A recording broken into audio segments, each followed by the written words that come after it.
Allez, on continue cette série dans laquelle on se plonge dans l'univers des LMS avec WordPress. On y va vraiment petit à petit, donc je vous invite à bien voir la vidéo depuis le début. Si vous n'y connaissez rien, pour que vous puissiez comprendre toutes les subtilités, il y a beaucoup de choses à dire. On en était resté à ce site-là, je ne sais pas si vous vous souvenez, où en gros, on était parti d'un site sur lequel on pouvait vraiment rien faire. Et on peut toujours pas faire grand-chose, je vous rassure. Hélas, sans payer, on peut pas faire grand-chose. Ouais. On avait quand même réussi à protéger nos pages du coup de contenu, celles de nos formations, avec un mot de passe et demander un mot de passe via tout simplement le formulaire de contact. C'est vraiment une version minimum. Aujourd'hui, on va toujours d'un point de vue pragmatique essayer d'aller un petit peu plus loin, mais on va quand même devoir sortir la carte bleue à un moment. Pourquoi on est obligé de faire ça? Je vous le disais, je vous le rappelle, à un moment, pour pouvoir avoir ce genre de fonctionnalité, à savoir un espace membre, pouvoir payer en ligne, protéger le contenu sur lequel on est, protéger les vidéos, tout ça, il y a quand même beaucoup de fonctionnalités. On sort du site purement WordPress dans lequel on fait que présenter son contenu. Donc, avant de commencer à parler des plugins payants, j'aimerais parler des services payants. Parce qu'ici, on est en face de quoi en vérité? On est en face d'un site qui a un blog, site WordPress, site vitrine, voilà, avec déjà un petit blog sympa. On est en face quand même d'une page à propos qui va présenter les différentes formations, voilà, avec des petits chiffres et tout. Donc quelque chose d'assez visuel, plutôt propre, d'une page accueil qui va également aller montrer nos différentes options. Ok, donc ça c'est déjà quand même pas mal ce qu'on a, sans dénigrer le fait que derrière c'est une coquille vide d'un point de vue pédagogique, c'est-à-dire qu'on ne peut pas montrer de vidéos de formation, on a quand même un potentiel qu'on peut utiliser.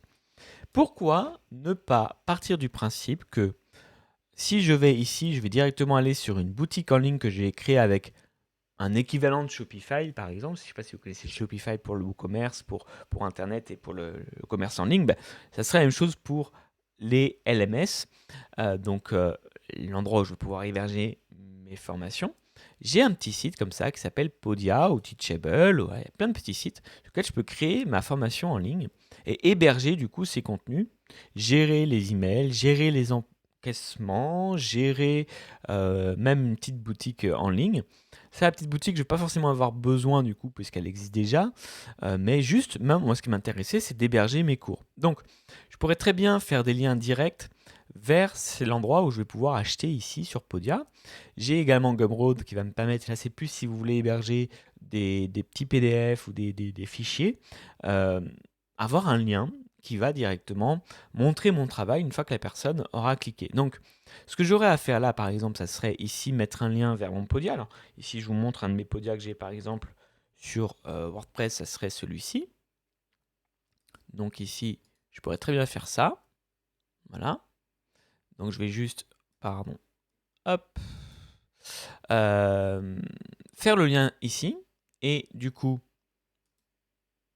dans personnaliser et dans le header, je vais pouvoir directement aller ici dans bouton, par exemple. Voilà, hop. Voilà. Et ici, je mets le lien de ma boutique. Voilà, et puis je vais renommer ça espace formation. Du coup, ça devient entre guillemets un blog avec une mise en avant de mes formations, mais pas que. C'est ça qui est plutôt cool, par exemple, si vous utilisez Podia. C'est que, mettons que je veuille, les gens achètent cette formation-là. Voilà. Je peux directement faire un lien vers la fiche produit de cette formation, ou même si je rajoute derrière, avec 3 petits points, buy, hop, le lien direct vers l'achat. Et du coup, si je retourne toujours sur mon site WordPress, hop, sur la page qui va être, on va dire, la page de ce cours-là, mettons que c'est ce cours ici, je vais aller modifier avec Elementor. Voilà.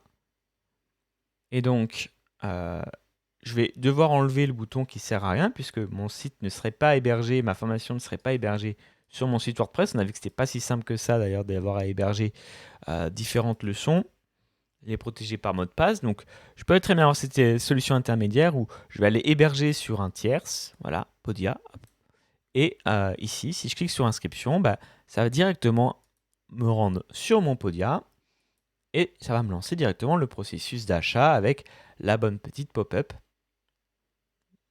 Hop, alors là, il ne me l'a pas mis buy, mais je pense qu'il a oublié tout simplement. Mais voilà, hop. Voilà, là, ça me lance directement le processus d'achat. Donc, c'est quand même plutôt pas mal. Donc, on va dire que c'est une solution intermédiaire et je voulais vraiment en parler parce que je vous assure, le nombre de fois qu'on se dit mais non c'est simple, on va utiliser un plugin pour faire ci, pour faire ça. En fait, encore une fois, je récapitule, vous avez quand même pas mal de choses à gérer. Vous avez le paiement, vous avez la protection de la vidéo, vous avez la création d'un contenu et la protection de ce contenu d'ailleurs, mais l'accès à ce contenu également avec la zone membre. Vous avez beaucoup de choses à gérer dans WordPress. Il y a des plugins qui font tout en un mais qui ne le font pas forcément très bien ou qui sont chers. Il y a des plugins qui vont faire qu'une partie. Et du coup, s'il ne faut qu'une partie, il va falloir que vous intégriez le plugin avec l'autre plugin et du coup vérifier qu'il n'y a pas de problème, reconfigurer tout et vous retrouvez qu'une usine à gaz avec WooCommerce qui fait tourner ça et ça. Bref, je vous assure, d'expérience, c'est possible, je le fais pour des clients, mais c'est pas, on va dire, ça reste complexe si vous n'avez pas de temps à perdre pour prendre en main tout ça.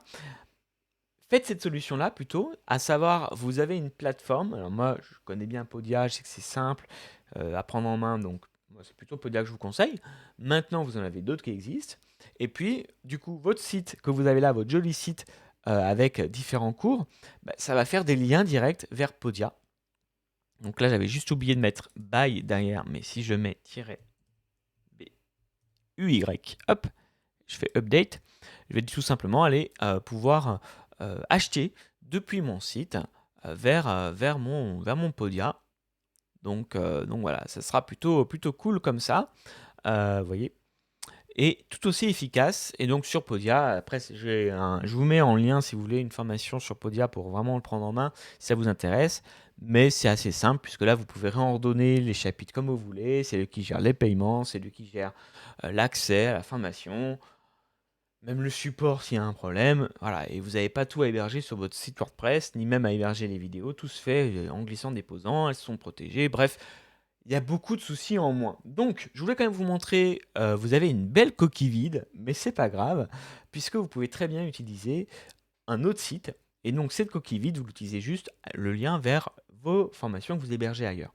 Ça peut être une option méga rapide, plutôt intéressante, avec, encore une fois, le parti pris qu'on a pris là pour cette formation, qui était vraiment de prendre un thème tout fait, rien payé, et essayer quand même de pouvoir avoir des cours en ligne quelque part. Voilà. Maintenant, on va pas avoir le choix.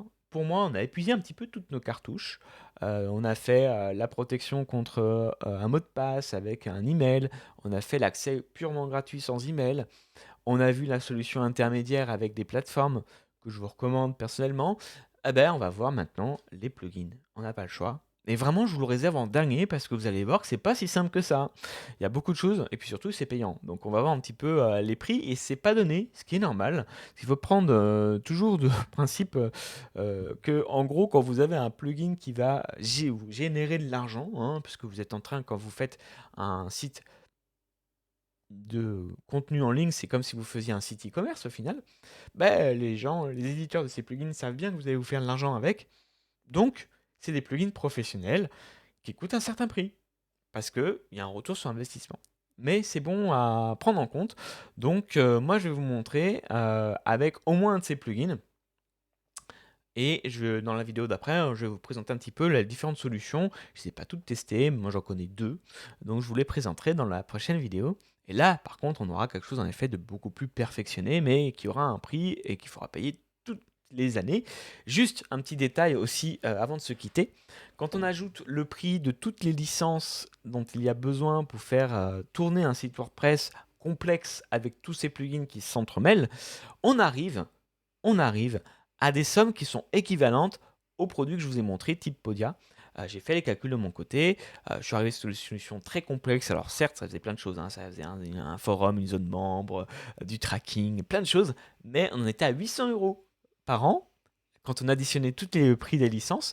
Et ça revient, je suis désolé, même à la solution la plus chère de chez Podia, et c'est même 2 fois moins, 2 fois plus cher que la solution la moins chère de Podia, puisque Podia, c'est 39 $ ou 80 $ par mois. Donc on arrive à peu près au même prix. Donc c'est juste pour vous dire attention à ça aussi. Encore une fois, quand vous allez utiliser un système de vidéo en ligne comme ça, il y a beaucoup de choses à gérer. Parfois, certains plugins font tout, d'autres ne font pas tout. Donc voilà, faut prendre en compte. Mais y a pas de souci, on verra ça dans la prochaine vidéo, où cette fois-ci, on va du coup installer un plugin professionnel pour gérer, cette fois-ci, un LMS pur, Learning Management System. Mais je voulais vraiment que vous soyez passé par toutes les étapes qu'on a eues, parce que ça reste des choses pour l'instant en gratuit. Je suis content du coup de vous avoir montré des alternatives gratuites jusqu'ici. Et maintenant, bah écoutez les amis, on va casser la tirelire pour aller voir les plugins payants de WordPress qui permettent de créer des zones membres et héberger vos formations. On fait tout ça dans la prochaine et les prochaines, parce qu'il y en aura plusieurs, vidéos. Et quant à moi, je vous dis à très bientôt. Ciao!